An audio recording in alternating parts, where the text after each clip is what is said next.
দেখেন, net present value বের করার জন্য আমরা কি করছি, এটা ভিন্ন ভিন্ন ছিল তাই ভিন্ন ভিন্ন ফর্মুলা ইউজ হয়েছে।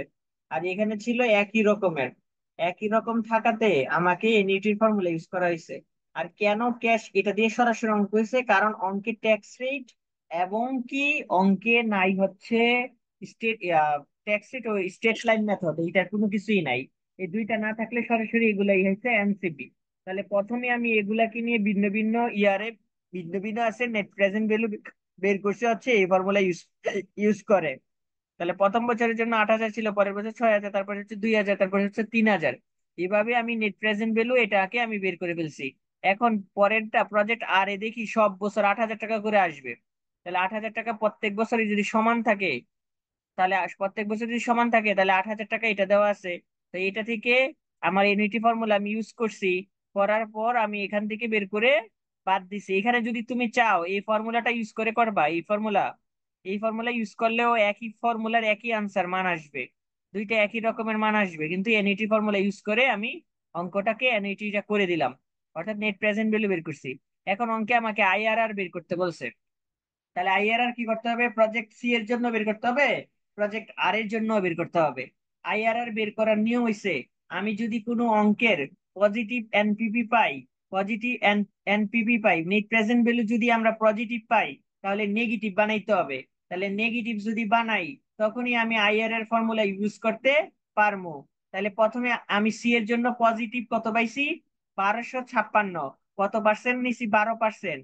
এই এই যে রিকোয়ার রেট অফ রিটার্ন এটাকে কি করতে হবে, বাড়াই দিতে হবে। যদি মাইনাস আনতে হয় তাহলে বাড়াই দিতে হবে। তাহলে 1256 আছে, 24%-এ ধরতে পারি, 20%-এ ধরতে পারি। একটা নেগেটিভ মান আসলেই আমি আইআরআর করতে পারবো। তাহলে দেখেন আমি সেম ফর্মুলাটাই রাখছি, সেম ফর্মুলাটাতে রেখে আমি শুধু আই এর মানটা 20% করে দিছি। আয়ের মানটা কত পার্সেন্ট করে দিচ্ছি, 20% করে দিচ্ছি, ঠিক আছে। আর এর মানটা শুধু আমি 20% করে দিছি, আর অথবা আই এর মান আমি 20% করে দিছি। দেখো 20% করে দিছি, আগে ছিল 12%। নেগেটিভ -562.50 আসে পড়ছে, দেখছো। আই এর প্রজেক্টের জন্য আমি এনপিপি লাগবে দুইটা। একটা একটা লাগবে হচ্ছে একটা লাগবে হচ্ছে লোয়ার ডিসকাউন্ট রেট, এটাকে বলা হয় ডিসকাউন্ট রেট। এই ডিসকাউন্ট রেট এই ডিসকাউন্ট রেটে একটা পজিটিভ থাকবে, একটা নেগেটিভ থাকবে। বড়টা দিয়ে থাকবে নেগেটিভ, ছোটটা থাকবে হচ্ছে পজিটিভ। তাহলে আইআরআর বের করার জন্য আমার কি কি ইনফরমেশন দরকার, ফার্স্টে আমার ইনফরমেশন দরকার হচ্ছে একটা বড় পার্সেন্টেজ আর একটা ছোট পার্সেন্টেজ। এই দুইটা পার্সেন্টেজ অঙ্কে একটা পার্সেন্টেজ দেওয়া থাকবে, আরেকটা পার্সেন্টেজ অঙ্কের উপরে দেখা তারপর আমাকে নিতে হবে। অঙ্কের উপরে কিভাবে আমরা দেখবো, যদি পজিটিভ আসে তাহলে পজিটিভ আসলে আই ডিসকাউন্ট রেটটাকে আমাকে বাড়াই দিতে হইব, বাড়াই দিলে মাইনাস ফিগারের এনপিপি আসবে। আর যদি নেগেটিভ আসে তাহলে আমাকে কি করতে হবে, কমাইতে হইব, কমাইলে পজিটিভ আসবে। আমি আবারও বলতেছি, আইআরআর বের করার জন্য আমার চারটা ইনফরমেশন দরকার। একটা হচ্ছে, প্রথমেই আমার দরকার হচ্ছে একটা ডিসকাউন্ট রেট।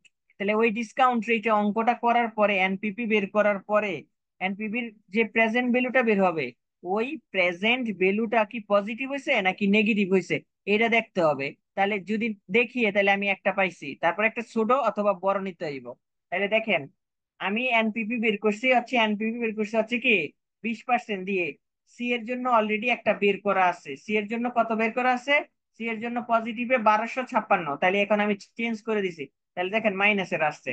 তারপরে দেখেন আমি এখন আইআরআর বের করবো, তাহলে আইআরআর বের করার ফর্মুলা কি, এখানে ডি লাগাইতে পারি আমরা,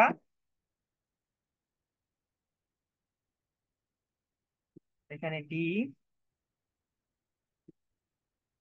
ঠিক আছে।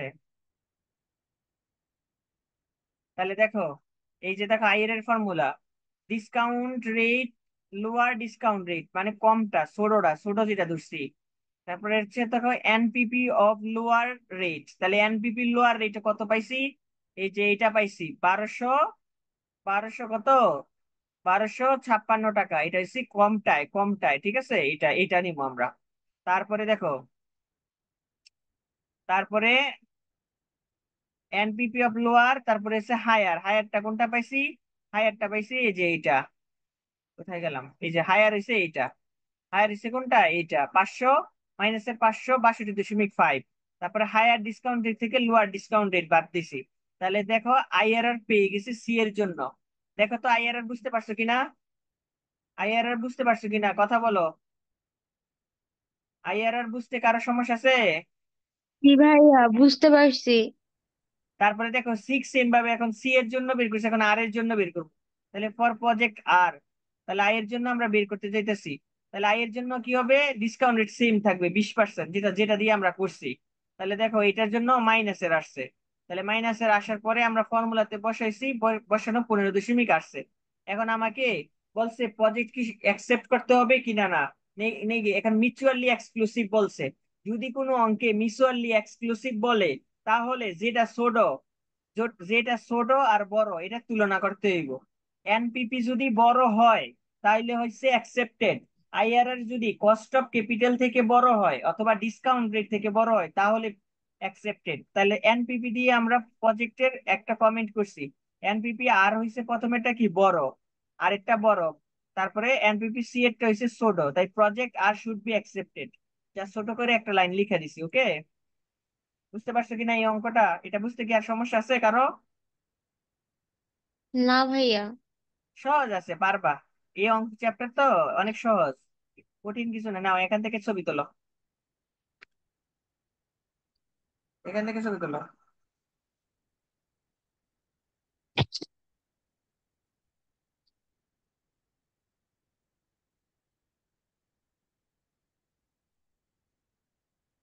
তারপরে এটা ছবি তোলো।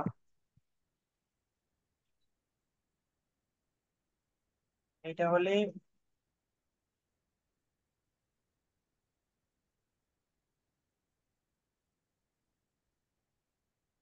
এটা ছবি তোলো।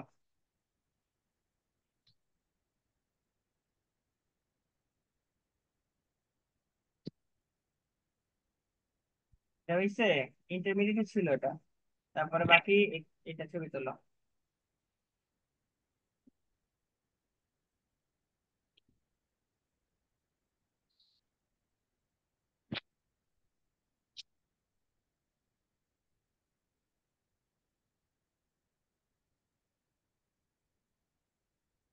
ওকে, তাহলে আমরা